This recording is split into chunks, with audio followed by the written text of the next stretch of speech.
जानवरों में गधा सबसे ज्यादा बुद्धिहीन समझा जाता है। हम जब किसी आदमी को पहले दर्जे का बेवकूफ़ कहना चाहते हैं तो उसे गधा कहते हैं।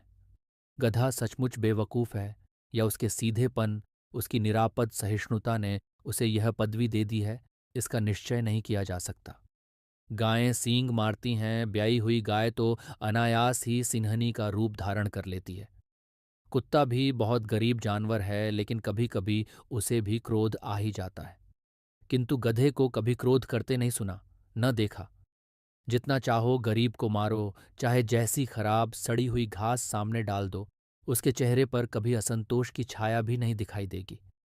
वैशाख में चाहे एकाध बार कुलेल कर लेता हो, पर हमने तो उसे कभी खुश होते नहीं देखा। उसके चेहरे पर एक विषाद स्थायी रूप से छाया रहता है।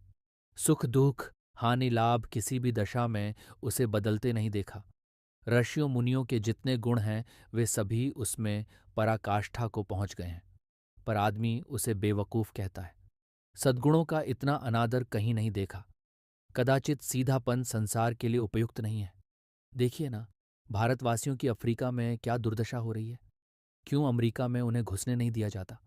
बेचारे शराब नहीं पीते, चार पैसे कुसमय के लिए बचा कर रखते हैं, जी तोड़कर काम करते हैं, किसी से लड़ाई झगड़ा नहीं करते, चार बातें सुनकर घम खा जाते हैं, फिर भी बदनाम है। कहा जाता है वे जीवन के आदर्श को नीचा करते हैं। अगर वे ईंट का जवाब पत्थर से देना सीख जाते तो शायद सभ्य कहलाने लगते। जापान की मिसाल सामने है। एक ही विजय ने उसे संसार की सभ्य जातियों में गण्य बना दिया। लेकिन गधे का एक छोटा भाई और भी है, जो उससे कम ही गधा है, और वह है बैल। जिस अर्थ में हम गधे का प्रयोग करते हैं, कुछ उसी से मिलते जुलते अर्थ में बछिया के ताऊ का भी प्रयोग करते हैं। कुछ लोग बैल को शायद बेवकूफ़ी में सर्वश्रेष्ठ कहेंगे, मगर हमारा विचार ऐसा नहीं है। बैल कभी कभी मारता भी है, कभी कभी अड़ियल बैल भी देखने में आता है, और भी कई रीतियों से अपना असंतोष प्रकट कर देता है। अतएव उसका स्थान गद्दे से नीचा है। झूरी कांची के दोनों बैलों के नाम थे हीरा और मोती। दोनों पछाई जाति के थे, देखने में सुंदर, काम में चौकस, डील में ऊंचे। बहुत दिनों साथ रहते रहते दोनों में भाईचारा हो गया था। दोनों आमने सामने या आसपास बैठे हुए एक दूसरे से मूक भाषा में विचार विनिमय किया करते थे। एक दूसरे के मन की बात को कैसे समझा जाता है, हम कह नहीं सकते। अवश्य ही उनमें कोई ऐसी गुप्त शक्ति थी जिससे जीवों में श्रेष्ठता का दावा करने वाला मनुष्य वंचित है। दोनों एक दूसरे को चाट कर सूंघ कर अपना प्रेम प्रकट करते। कभी कभी दोनों सींग भी मिला लिया करते थे। विग्रह के नाते से नहीं, केवल विनोद के भाव से, आत्मीयता के भाव से। जैसे दोनों में घनिष्ठता होते ही धौल धप्पा होने लगता है। इसके बिना दोस्ती कुछ फुसफुसी, कुछ हल्की सी रहती है, जिस पर ज्यादा विश्वास नहीं किया जा सकता। जिस वक़्त ये दोनों बैल हल या गाड़ी में जोत दिए जाते और गर्दन हिला हिला कर चलते, उस वक़्त हर एक की यही चेष्टा होती थी कि ज़्यादा से ज़्यादा बोझ मेरी ही गर्दन पर रहे। दिन भर के बाद दोपहर या संध्या को दोनों खुलते तो एक दूसरे को चाट छूट कर अपनी थकान मिटा लिया करते। नाद में खली भूसा पड़ जाने के बाद दोनों साथ उठते, साथ नाद में मुंह डालते और साथ ही बैठते थे। एक मुंह हटा लेता तो दूसरा भी हटा लेता था। संयोग की बात, झूरी ने एक बार गोई को ससुराल भेज दिया। बैलों को क्या मालूम वे क्यों भेजे जा रहे हैं। समझे, मालिक ने हमें बेच दिया।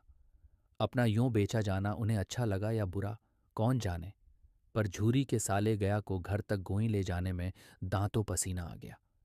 पीछे से हाँकता तो दोनों दाएं बाएं भागते, पगहिया पकड़कर आगे से खींचता तो दोनों पीछे की ओर झोर लगाते, मारता तो दोनों सींगे नीची करके हुंकारते।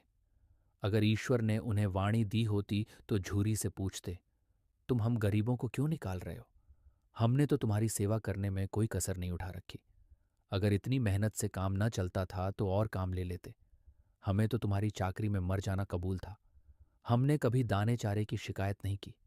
तुमने जो कुछ खिलाया वह सिर झुकाकर खा लिया। फिर तुमने हमें इस जालिम के हाथ क्यों बेच दिया। संध्या समय दोनों बैल अपने नए स्थान पर पहुंचे। दिन भर के भूखे थे, लेकिन जब नाद में लगाए गए तो एक ने भी उसमें मुंह नहीं डाला। दिल भारी हो रहा था। जिसे उन्होंने अपना घर समझ रखा था वह आज उनसे छूट गया। ये नया घर, नया गांव, नए आदमी उन्हें बेगानों से लगते थे। दोनों ने अपनी मूक भाषा में सलाह की। एक दूसरे को कनखियों से देखा और लेट गए। जब गांव में सोता पड़ गया तो दोनों ने जोर मारकर पगहे तोड़ा डाले और घर की तरफ चले। पगहे बहुत मजबूत थे। अनुमान न हो सकता था कि कोई बैल उन्हें तोड़ सकेगा। पर इन दोनों में इस समय दूनी शक्ति आ गई थी। एक एक झटके में रस्सियां टूट गईं।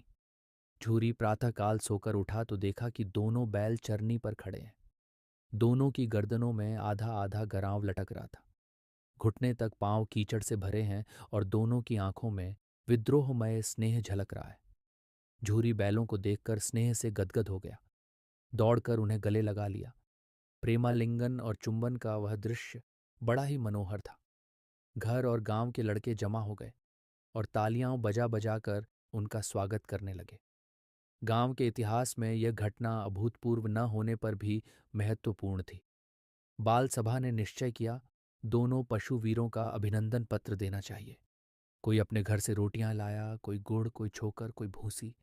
एक बालक ने कहा, ऐसे बैल किसी के पास न होंगे।